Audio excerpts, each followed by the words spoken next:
Então vamos lá, Apocalipse capítulo 13.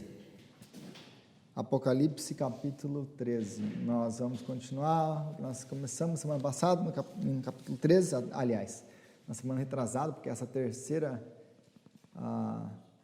estudo em Apocalipse 13. E eu vou ler do versículo 11 ao 17. Semana passada a gente leu o texto inteiro. Lidamos com a primeira besta que saiu do mar, né?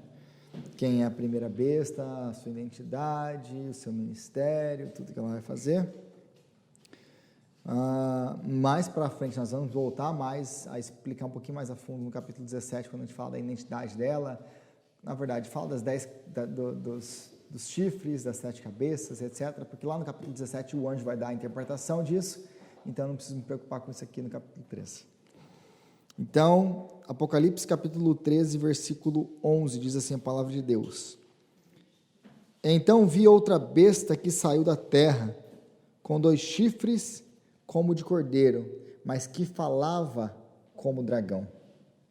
Exercia toda a autoridade da primeira besta em nome dela, e fazia a terra e seus habitantes adorarem a primeira besta, cujo ferimento mortal havia sido curado. E realizava grandes sinais, chegando a fazer descer fogo do céu à terra, à vista dos homens. Por causa dos sinais que lhe foi permitido realizar em nome da primeira besta, ela enganou os habitantes da terra, ordenando-lhes que fizessem uma imagem em honra à besta que fora ferida pela espada e, contudo, revivera. Foi-lhe dado poder para dar fôlego à imagem da primeira besta, de modo que ela podia falar e fazer que fossem mortos todos os que se recusassem a adorar a imagem.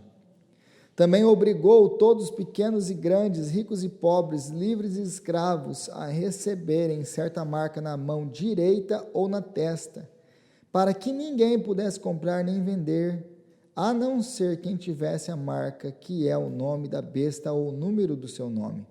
Aqui é a sabedoria. Aquele que tem entendimento calcule o número da besta, pois é número de homem. Seu número é 666. Palavra de Deus. E esse capítulo 13 é um dos capítulos talvez mais conhecidos de Apocalipse, mais debatidos de Apocalipse, mais explicados de Apocalipse, né? E principalmente esse da segunda besta, e talvez quando você escreve Apocalipse aí no Google, ou vê alguma coisa de Apocalipse, ou filme de Apocalipse, geralmente, acho que 99% das vezes você vê lá o 666. É quase que associa Apocalipse com o 666, ou o anticristo com o 666.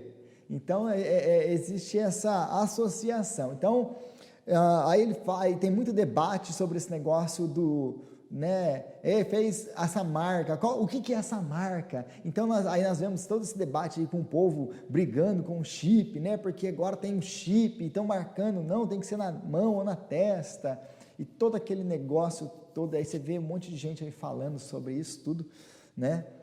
Chegaram a falar que a vacina do Covid... Não, era o chip, completar um chip com a vacina, era o chip que estavam colocando. Então, tem esse monte de coisa, aí começa a ter esse alarde, né, no meio da cristandade, dos cristãos, sobre tudo isso, e tudo isso vem da onde? Vem desse capítulo aqui, que à primeira vista pode até parecer um pouquinho complexo, mas como a gente vai ver aqui, não tem muito aqui, né, tipo assim, não tem muito mistério aqui. É uma coisa meio que simples, e é o que eu espero tentar demonstrar aqui essa noite. Então, nós começamos aí no versículo 11, e diz assim, né? No versículo 11, se você voltar aí para o versículo 11 comigo. Então vi outra besta que saiu da terra, com 2 chifres, como cordeiro, mas que falava como dragão. Como cordeiro, mas que falava como dragão. Então, o que está querendo dizer aqui? E esse E esse personagem aqui, ele vai aparecer de novo no capítulo 16, versículo 13, 19, 20 e no capítulo 20, versículo 10. E esse aqui ele não fala quem é a besta, mas os outros vão falar, os outros capítulos vão explicar quem é esse. E é o falso profeta. Nós já falamos isso nas duas últimas semanas, né? Que ele é o falso profeta. Por quê? Porque ele ele recebe a autoridade da besta, que recebe a autoridade do dragão, e lembra da trindade satânica. Isso aqui é uma imitação da trindade de Deus, né? O Pai, Filho e Espírito Santo. Aqui nós temos Satanás, o anticristo e o falso profeta. Então aqui ele é o falso profeta. Essa besta que sai do mar é um falso profeta. Por que que ele parece com o dragão e parece com o cordeiro e fala como dragão? Porque ele é um líder religioso. O que Satanás está fazendo nos últimos dias é fazer aquela estratégia que sempre deu certo na história da humanidade. Qual a estratégia? Reunir Estado e religião. Estado e igreja, para você poder controlar as massas. Então é isso que ele está fazendo. Você primeiro sai um líder político muito forte, que é o anticristo. Ele é um líder político, militarmente muito forte, um guerreiro, né, que vai conquistar, que vai com a guerra conquistar. E depois nós temos um líder religioso que vai fazer a propaganda religiosa desse império. E esse então, por isso que ele tem a característica do cordeiro, porque é uma religião, ele é um religioso, ele é alguém que as pessoas vão olhar como um religioso, como um líder religioso. Contudo, ele fala como dragão. Então essa religião é uma religião falsa, que em vez de dar glória para o Deus vivo, ela dá glória para o dragão, para Satanás. Então é um falso líder religioso, por isso que ele é um falso profeta. Ele faz com que as pessoas adorem quem? A besta, a primeira besta, o anticristo. Então ele é aquele que vai propagar a mensagem do anticristo, de maneira religiosa. E aí, ele fazia os habitantes da terra adorarem a primeira besta, porque do versículo 12 ao 14 a gente vai ver isso. Ele exercia toda a autoridade da primeira besta em nome dela. Então a besta deu autoridade para ele. E fazia os seus habitantes adorarem a primeira besta, cujo ferimento mortal havia sido curado. Esse ferimento mortal, lembra que é uma imitação do quê? Da ressurreição de Jesus. Então tem duas linhas aqui, duas interpretações que geralmente os estudiosos vão dar para isso aqui. Essa questão da imitação da ressurreição de Jesus, né? Porque as palavras em grego aqui são muito parecidas com o que está lá no capítulo 2, quando fala de Jesus, né? Aquele que foi morto, mas ele estava vivo. Então as palavras em grego aqui são muito parecidas. Então o que dá a entender que isso aqui é uma falsa ressurreição. Ou outros vão acreditar que isso aqui está se referindo a um império que não existe hoje. Por exemplo, o que a maioria acredita aqui, o Império Romano, que não existe hoje, que hoje ele é fragmentado na União Europeia, por exemplo. O que sobrou do Império Romano é aquela que nós temos do comércio europeu lá, dos países da Europa. Então, que nos últimos dias alguém vai se levantar e reunir o Império, a Europa de novo, debaixo de um império só, o Império Romano restaurado. Essa é o que eles dizem. Ou outro império, porque tem outros, o Império Romano é uma das opções, tem outros impérios, por exemplo, o Califado, o Islamismo como império. Então, tem ou é um reino que está ressurgindo, ou uma imitação do que Cristo fez. O que pode ser também as duas juntas. Nada impede de que, sim, é um império que já passou e está ressurgindo, porque a gente vai ver isso lá no capítulo 17, quando o João recebe isso, ele fala assim, ele era, agora não é, mas virá. Falando dos reinos. É um reino que era, que hoje ele não existe, mas que ele virá. E aí, apenas para estragar um pouquinho a surpresa, no tempo de João esse império não existia, então é difícil você colocar o Império Romano como sendo esse império restaurado. Então, quando chegar no 17, a gente lida com isso. Porque a maioria dos teólogos hoje acredita nessa teoria do Império Romano. Mas no tempo de João ele não era. Mas, enfim. Então, é uma imitação daquilo que Cristo fez. Aí a pergunta que a gente tem que fazer é: como que ele vai fazer essas pessoas adorarem? Como que ele vai fazer toda a terra adorar a besta? Através de milagres. Através de milagres. Porque se você continuar lendo aí, versículo 13, ele e realizava grandes sinais, chegando a fazer descer fogo do céu à vista dos homens. Ele chega a fazer fogo cair do céu à vista dos homens. Por que existem milagres relatados na Bíblia, por exemplo? Porque nós temos, por exemplo, tem pregado em Lucas. Até o capítulo 9 de Lucas, nós temos visto milagres, e Jesus fazendo muitos milagres, exorcismos, etc, etc, etc. O porquê que Jesus faz milagres? Para atestar, para validar o quê? A sua mensagem. Para mostrar que a sua mensagem é uma mensagem verdadeira. Ele faz milagres para provar que o reino de Deus é chegado. Chegou o reino de Deus. Aí você tem, mas Jesus não foi o único que fez milagres para atestar a sua mensagem. Moisés fez milagres. Lembra? Olha, mas Senhor, eles não vão acreditar em mim. Aí então vai lá e faz isso, então vai lá e faz isso, então vai lá e faz aquilo. A mensagem de Moisés ela era atestada pelos milagres. Depois temos os profetas, né? Por exemplo, Elias, que fez milagres. Quem fez chover fogo do céu, pelo menos por 2 vezes, foi Elias. Uma vez confrontando os profetas de Baal, né? E outra vez foi quando, no 2 Reis, capítulo 1, quando o rei Acasias manda a gente buscar ele lá, 50 soldados, ele fala: homem de Deus, o rei quer te ver. Aí ele fala o quê? Se eu sou homem de Deus, que caia fogo do céu e consuma você. O que acontece? Pau, cai fogo do céu e consome 50. Vem outro, a mesma coisa. O terceiro é mais humilde, já chega lá esperto. Fala: tem misericórdia de mim. Exatamente, ele já chega lá mais humilde e aí ele não faz a oração. Então, mas quem que fez fogo cair do céu? O próprio Elias no Antigo Testamento. E se você voltar para o capítulo 11, quem faz fogo cair do céu? Aliás, sai fogo da sua boca quando tentam atingir eles? As 2 testemunhas. E aí tem gente que vai falar que as 2 testemunhas, por exemplo, aqueles que interpretam o Apocalipse de uma maneira não literal, de uma maneira simbológica, né? São tudo símbolos, mais a questão, os idealistas, né? Não, isso aqui não pode ser literal. Como assim fogo? Gente, a gente está falando de um Deus que pode fazer coisas extraordinárias para começar, e nós temos padrões bíblicos para isso. Então, se eu não acredito que as 2 testemunhas podem lançar fogo, eu também tenho que ignorar o próprio Moisés, eu tenho que ignorar o próprio Elias, eu tenho que ignorar a própria ação de Satanás. Então, algumas pessoas têm problema com o sobrenatural e querem dar uma razão lógica para isso daqui. Gente, se a gente for procurar razões lógicas para a Bíblia, a gente vai ser liberal.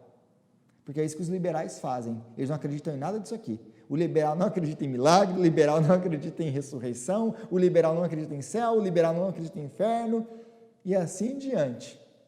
Então a gente vira um liberal. Porque nós acreditamos no sobrenatural, que o nosso Deus pode fazer o sobrenatural. Aliás, ele é Deus, ele pode fazer o que ele quiser. Então eu vejo muita gente, principalmente os mais tendenciosos a interpretar isso aqui de uma maneira idealista, de uma maneira simbológica. Não, isso aqui tem que ter algum significado. E fica inventando, dando pirueta aqui para explicar isso aqui. Uma coisa que é muito simples de explicar. Então, o falso profeta, ele faz milagres para poder convencer as pessoas de quê? De que a sua mensagem é verdadeira. E provavelmente aqui, lembra que quem mata as 2 testemunhas? A besta que sai do mar.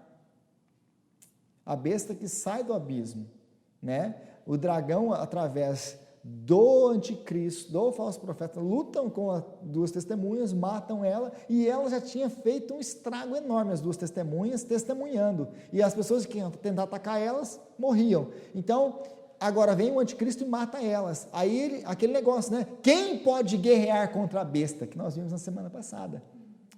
Quem é como ela? Por quê? Porque eles derrotaram, inclusive, as duas testemunhas. Então, aqui a gente vê que eles estão fazendo milagres para atestar a sua palavra. E os apóstolos, aliás, eles iam pregando o evangelho, os 72 que nós acabamos de...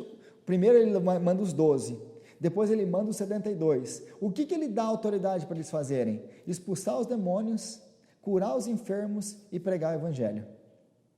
Por quê? Para atestar a pregação do evangelho.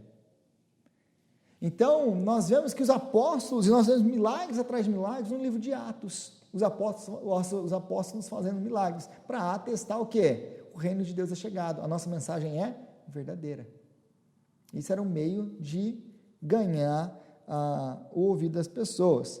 E aí, então, ele faz descer fogo dos céus, no versículo 13 aí, né, que é uma referência a Elias. Mas a gente tem que ficar muito esperto com aquilo que Jesus disse, porque Jesus disse, Paulo também disse, e Deus também disse no Antigo Testamento, que viriam falsos mestres, falsos profetas, falsos pregadores, que fariam milagres. Então esse negócio deles, mas ele não pode fazer fogo cair do céu, porque não é racional. Gente, você está falando com Deus, está falando do reino sobrenatural. Então, quando a gente volta, por exemplo, para Mateus 24, Jesus diz, porque surgirão falsos cristos e falsos profetas, operando grandes sinais e prodígios para enganar, se possível, note essa palavra, se possível os eleitos, porque os eleitos não podem ser enganados.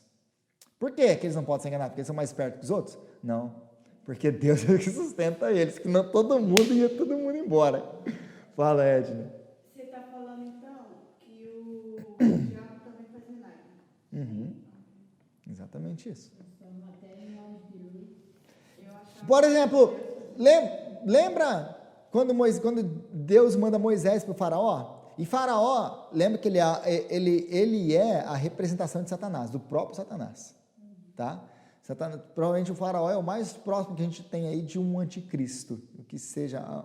Então o faraó chama os seus mágicos, Moisés faz sua vara virar uma serpente e tal, e aí chama os mágicos do Egito. O que os mágicos do Egito são capazes de fazer? Transformar matéria inanimada em animada. Eles são capazes de reproduzir aquilo que Deus faz. Porque até uma parte dos milagres, se você lembra da história de Moisés, os magos do Egito sabiam fazer, eles conseguiam fazer, mas chega um ponto que eles têm que reconhecer, aqui é o dedo de Deus, aqui ninguém faz. Então, mas você vê que Satanás está fazendo milagres. Você faz aqui, também faço, faz aqui, também faço, faz aqui, também faço. Satanás também é capaz de fazer milagres, ele é um anjo poderoso. Mas tudo que ele pode fazer, a autoridade é dada por Deus. Ele só pode fazer porque Deus permitiu que ele faça. Aí a gente tem lá, o apóstolo Paulo escrevendo aos Tessalonicenses, dizendo que, ora, o aparecimento do iníquo é segundo a ação de Satanás, com todo o poder, sinais e prodígios da mentira. Ele está falando especificamente do anticristo aqui. Ele está falando, o anticristo vai vir, e o aparecimento dele vai vir, acompanhado de prodígios e milagres. O anticristo, através do falso profeta, vai fazer milagres. E o mundo vai ficar maravilhado com os seus milagres. Porque, gente, imagina um homem que fala e cai fogo do céu. Você consegue imaginar? A gente lê essas coisas com Elias fazendo aqui, mas a gente não imagina um negócio desse acontecendo. Você consegue imaginar a mídia colocando isso? Você já quantos de views vai ter na internet, no YouTube? Todo mundo está vendo assim, todo mundo na live, está vendo na live, né? E aí nós temos... Lá no Antigo Testamento, lá em Deuteronômio, Deus já estava avisando o seu povo dessas coisas. Do que Deus avisava? Lá em Deuteronômio 13 diz assim: se aparecer no meio de vocês um profeta ou sonhador e anunciar um sinal ou prodígio, e se acontecer esse sinal ou prodígio de que ele falou, e ele disser, vamos seguir e adorar outros deuses, deuses esses que vocês não conheceram, não deem ouvidos às palavras desse profeta ou sonhador. Deus no Antigo Testamento, na lei de Moisés, já estava falando, vai aparecer falso profeta, vai aparecer pessoas fazendo milagres, e com esses milagres vão chamar vocês para adorarem outros deuses. Desde o Antigo Testamento, Deus já está alertando isso. Então, fazendo milagres para, olha, agora vocês vão vir adorar esse Deus. Não é exatamente isso que o anticristo, que o falso profeta está fazendo. Não é exatamente isso, fazendo falsos milagres. Não que os milagres sejam fakes, não é magia, truque mágico. São realmente milagres que ele está fazendo. Só que são milagres feitos por demônios para enganar as pessoas. Aí, depois eu quero testificar o quê? Daquele que eu estou dando glória. Então, eu faço esses milagres para ganhar sua confiança. Agora venha, abandona esse seu Deus, que não serve de nada, e vamos adorar esse aqui que é muito mais poderoso. Quem é como a besta? Quem pode guerrear contra ela? Então, é isso que ele está fazendo aqui. E aí, por causa disso tudo, ele ganha a confiança para fazer o quê? Vamos fazer o quê? Um ídolo. Vamos fazer uma imagem da besta, que sofreu uma ferida mortal, contudo revivera, e fez com que todo mundo adorasse a besta, a imagem da besta. E nós temos padrões bíblicos para isso. Isso já aconteceu na Bíblia antes, gente? Sim, toda hora isso acontece na Bíblia. Mas tem um especial, que é onde muito é tirado no livro do Apocalipse, que é do livro de Daniel. Se você for para Daniel capítulo 3, o que acontece em Daniel capítulo 3? Tem a estátua de Nabucodonosor erguida, que é a razão pela qual Sadraque, Mesaque e Abednego vão parar na fornalha, porque eles não se dobram. Lembram disso? O que Jesus está nos falando aqui, é que vai acontecer de novo. Só que agora uma escala um pouquinho maior. Os Sadraques, Mesaques e Abednegos da vida somos nós. Quem vai para a fornalha dessa vez é a gente. Porque a gente vai ter que se levantar contra, falar assim, eu não me ajoelho. Eu não me ajoelho. E é uma multidão e somente eles. Exatamente. Então todo mundo está se ajoelhando à imagem. Mas aí quando chegar na nossa vez, não, aí não dá. Não vai rolar.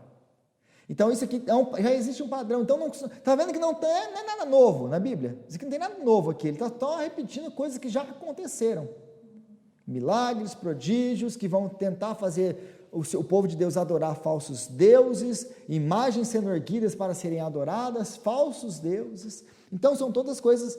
E como nós vemos no primeiro século os imperadores romanos, que tinham estátuas, lembra de Éfeso, com a estátua dos imperadores, que eles tinham que adorar, e etc. Todo o contexto que a gente já falou no capítulo 2 e 3, quando a gente fala sobre a adoração, por que eles estão sendo perseguidos, lembram de tudo isso que a gente falou? E aí ele fala da marca da besta, e aí aquele negócio, não, eu vou descobrir hoje o que é a marca da besta. Sempre quis saber o que é essa marca dessa besta. O que é a marca da besta? E aí ele faz com que as pessoas recebam uma marca na mão direita ou na testa. Aí a gente, nossa, aí tem o chip, porque o chip tem um lugar na mão aqui, que é o lugar que onde pode colocar o chip, porque tem uma troca de energia aqui, ele carrega o chip de novo e tal. Conheço todas essas teorias, gente. Já li tudo isso aí, sem imaginar. E na testa tem o mesmo ponto, e não sei o quê. Legal. Mas vamos ver biblicamente o que ele está falando? Lembra, eu não posso pegar um texto fora de contexto e tentar sair interpretando esse texto, senão eu vou pegar e eu vou pensar que o gafanhoto lá, que sai do abismo, são os helicópteros, e que sai lançando fogo do rabo e não sei o que, os mísseis, e aquela loucura toda que a gente vê, essas interpretações malucas do deixados para trás, né? Eu vou ver esse filme. Então, a marca na testa ou na mão direita. O que isso está falando? Olha todo o contexto, gente, do que esse contexto está falando aqui. Do que todo o contexto do versículo, aliás, do capítulo 13 inteiro está falando de adoração. Adoração. É a associação religiosa com algum tipo de Deus. Está falando de idolatria. É disso que ele está falando. Está falando de chip? Está falando de chip. Está falando de adoração. Então, assim como nós confessamos a Deus e nos associamos a Deus, nos declaramos fidelidade a Deus, Satanás quer o mesmo dos seus seguidores. É disso que todo o capítulo está falando. Todo o capítulo está falando.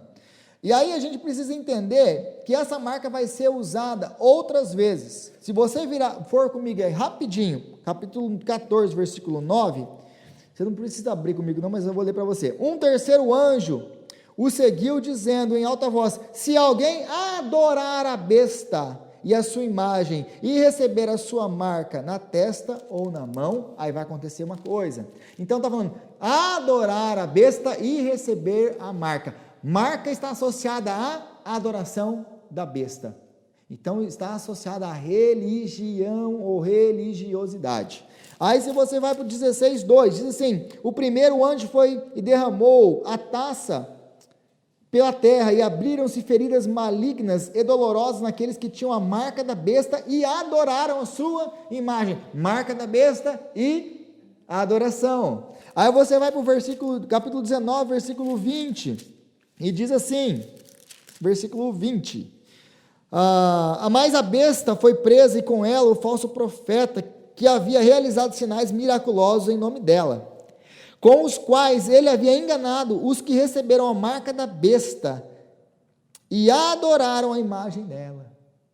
Mais uma vez falando de adoração. Aí para o versículo 4 do capítulo 20 diz assim, no final, na parte B, eles não tinham adorado a besta, nem a sua imagem, não tinham recebido a sua marca nem na testa, não. Estão falando dos servos, dos cristãos, dos servos de Deus, que não adoraram. Então, todas as vezes que essa marca aparece, ela está falando de adoração.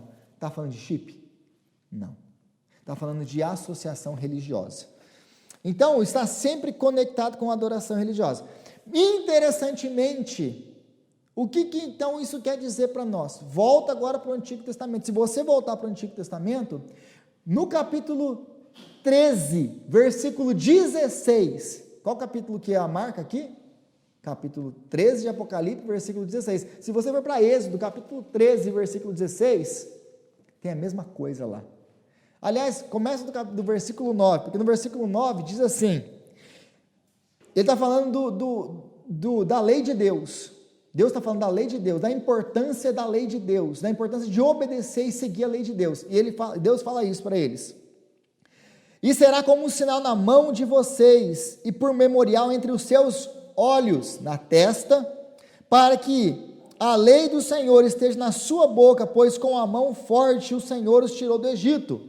E isto será como sinal nas suas mãos e por frontais entre os seus olhos, porque o Senhor com mão forte nos tirou do Egito. Associação religiosa. Então, por que eles tinham que guardar a lei de Deus? E aí você vai ver os judeus que eles amarram aquele negocinho na cabeça, com um pedacinho da Torá na cabeça, na testa. Eles fazem aquilo literalmente. Eles amarram uma caixinha com um pedacinho da Torá ali dentro, amarram na cabeça, amarram nos braços, o quê? Pedaços escritos da lei. Eles fazem isso de uma maneira literal, que Deus está intencionando, a intenção toda era no coração, para que as pessoas obedecessem, né? Ficasse na mente, por que testa, irmãos? Porque a sua religião é aquilo que você faz com o seu intelecto, mas aquilo que você faz com as suas mãos, porque não adianta nada se você falar que você acredita intelectualmente no cristianismo, que você é cristão, mas as suas atitudes não condizem com aquilo que você crê. Você não é cristão. Você não é cristão. Então, cabeça e mente estão ligadas àquilo que nós acreditamos, àquilo que nós fazemos. É difícil de entender isso? Tem algum mistério aqui? Não. Aí, mas ele fala isso em Deuteronômio de novo, Deuteronômio 6,6, quando ele fala do chamar, lembra do chamar? Ame o Senhor, o seu Deus, com todo o teu coração, vai embora. Aí ele fala assim, que todas estas palavras que hoje lhe ordeno estejam em seu coração, amarrem-as como um sinal nos braços, eles amarram literalmente como um sinal nos braços, e prendam-nas na testa. Então, o que o capítulo 13, o que é esse sinal na testa e nas mãos? É uma associação religiosa de adoração a Satanás. Não é um chip, é uma associação religiosa. A marca também é uma imitação do que? Do selo de Deus. Se você voltar lá para os 144.000 do capítulo 7, que nós já vimos, e aí os anjos vão soltar suas pragas, mas antes deles soltarem as pragas, o que eles falam? Não soltem até que nós selemos, aonde? Na testa, os servos de Deus, os eleitos de Deus. Então, o que Satanás está querendo fazer, que é uma imitação do quê? Daquilo que Deus faz. Ele está querendo selar os seus, ele está querendo que os seus, assim como os cristãos, assim como os de Deus, se associam, confessam a Ele como Senhor, que tem a sua mente, os seus atos voltados para Ele. Ele está querendo fazer a mesma coisa, é uma imitação da afiliação que nós temos para com Deus, como nosso Senhor. E se você for para o capítulo 14, versículo 1, então olhei, diante de mim estava o Cordeiro em pé sobre o monte Sião, e com ele 144.000, que traziam escritos na testa o nome dele e o nome do seu Pai. O que ele quer dizer com isso? Gente, ele acabou de falar aqui, olha, ele vai marcar com o nome do anticristo, 6666, isso aqui vai ser, isso aqui então, ele vai literalmente fazer isso? Bom, se você olhar o contexto, ele pode fazer, eu não estou falando que ele não possa fazer, ele pode dar um jeito de marcar, para você se identificar? Pode. É impossível isso acontecer? Não. Contudo, pelo contexto de tudo que eu estou falando aqui, faz sentido que essa marca não seja uma marca física, mas por exemplo, vocês são todos membros dessa igreja, tem uma marca na testa de vocês que vocês são dessa igreja? Não tem. Não tem uma marca aqui. Você tem, como que eu sei que você é dessa igreja, membro dessa igreja? Pelo aquilo que você crê e por aquilo que você faz. Você está aqui. Eu não preciso de uma marca na sua testa para saber isso. Mas tudo esse contexto, você vai para o capítulo 14, depois que ele falou, que João falou, que eles foram marcados na testa e nas mãos, com o nome de Satanás, com o nome do anticristo, ele fala no capítulo 14, que os servos de Jesus, os 144.000, lembra dos 144? Quem são os 144.000? Toda a igreja, todos aqueles que são de Cristo, né? Nesse período aqui, que foram mortos no período de grande tribulação. Então, eles foram selados na testa, com o quê? Com o nome de quem? Com o nome de Jesus Cristo, o nome do Pai. Será que essa marca foi realmente escrita ali? Como que nós somos selados com Cristo? Pelo Espírito Santo. O Espírito Santo, o quê? Que habita em nós, é espiritual o negócio. Fala de religião, não fala de chip. Faz sentido isso para vocês? Eu precisei da pirueta para explicar isso. Aí gente, você vê uns negócios mirabolantes aí por aí fora, totalmente fora de contexto, sem levar o contexto bíblico. Se você tirar o contexto bíblico, você pode fazer o que você quiser, mas se você for ter uma interpretação correta e fiel ao texto, não tem como você fugir disso. Não tem. Então não podiam comprar nem vender, que aí entra no versículo 17, para a gente finalizar. Eles não podiam comprar nem vender. Lembra do capítulo 2 e 3? O que estava acontecendo com os cristãos? Os cristãos das 7 igrejas. Eles estavam acontecendo que quando eles se associavam com o cristianismo, eles eram tidos como ateus. Lembra dos sindicatos, que eu falei dos sindicatos? Todo sindicato tinha o quê? Uma deidade, tinha um Deus. E e era aquele sistema de cliente e patrão, que onde eu tenho que adorar, eu tenho que publicamente reconhecer que o meu patrão é o meu benfeitor, e então ele vai me dar aquilo que eu preciso. Então, quem que é o maior patrão de todo o império? É o imperador. Então, qual que é a maneira melhor de mostrar lealdade ao imperador? Adorando o imperador. Então, colocamos uma estátua aqui e falamos e adoramos o imperador. Damos glória e honra para o imperador, que é o grande patrão de todo o império. É assim que nasce a adoração ao imperador. Mas todo o sindicato tinha o seu ídolo. Então eles se reuniam uma vez lá por mês e tinha uma festa e um banquete que era dedicado ao ídolo daquela entidade, daquele sindicato, e eles participavam todos. Os cristãos começam a deixar de participar daqueles sindicatos por causa dessas associações religiosas com os ídolos, porque eles entenderam o cristianismo. Tanto é que a briga nas cartas uns estavam participando e falaram, não, se Jesus, é pela graça mesmo, Jesus não se importa com isso aqui. E outros estavam falando, não, isso aqui não, e se afastando, estavam sendo perseguidos e mortos por causa disso. Então, o que aconteciam? Eles não podiam nem comprar e nem vender. Por quê? Porque eles moravam no bairro lá dos metalúrgicos, eles moravam nos bairros dos fazedores de tendas. Então, todo mundo sabia que você era um cristão e ninguém mais fazia negócio com você, porque você era visto como um ateu, alguém que estava querendo subverter, alguém que estava destruindo a ordem social. Então, você era colocado de lado, você não podia comprar nem vender. Aquele era a sua mão de obra, aquilo que você fazia para viver. Como que você vive agora? Não vive. Você perdeu o seu emprego, agora você não tem mais emprego. Como que você alimenta sua família? Você não alimenta. É confiar em Deus, porque senão você vai morrer mesmo, e muitos morriam. Então é disso que ele está falando, porque eles não se associaram religiosamente com o anticristo, eles vão ser cortados. Entendeu? Não é o chip. Agora, pode ser que aconteça alguma coisa, que ele use alguma coisa para marcar, para controlar isso, e é uma coisa racional, uma coisa que logicamente pode acontecer? Pode. Mas o final de tudo isso é o quê? É uma adoração religiosa. Você faz parte, você é membro de um sistema religioso e com adoração a Satanás.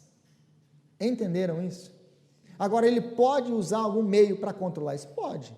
Não estou falando que não possa, ainda mais na tecnologia que nós temos hoje. Tá? Então, ficou clara essa associação, está vendo como você tem que pegar o todo do Apocalipse, senão você fica inventando coisa? Agora, quando você lembra das associações, das 7 cartas, dos problemas que as igrejas estavam passando, por causa da associação e da adoração com os demônios lá, com as entidades, e sendo colocados de lado, viu como que fica fácil entender o resto do Apocalipse? Não é um bicho de 7 cabeças? Aí nós temos o 666, que ele fala o número da besta. Gente, vou falar aqui o que você deve fazer com o número da besta. Você deixa ele aí quieto e não mexe com isso não. Sabe por quê? Gente, porque todo mundo que tentou decifrar isso aqui, errou. Todo mundo, sem exceção. Depois de tudo isso, depois de esclarecido todo esse contexto aqui, quando você vir todas essas coisas acontecendo, você vai descobrir quem que é o anticristo, sem descobrir o 666. Você fala assim, não, entendi. Porque o 6 é o número de homem. O que basicamente, provavelmente ele está falando aqui, é que é o número completo de homem, porque o número 7 é o número da perfeição, que ele não é perfeito. Que ele não é perfeito, ele é um homem. Ele é um homem. Então é isso que ele está querendo dizer aí em todo o capítulo 13, o falso profeta e o anticristo. Eu espero que tenha ficado claro, que tenha ajudado a interpretação de vocês e que vocês consigam dormir bem depois disso. Que Deus abençoe.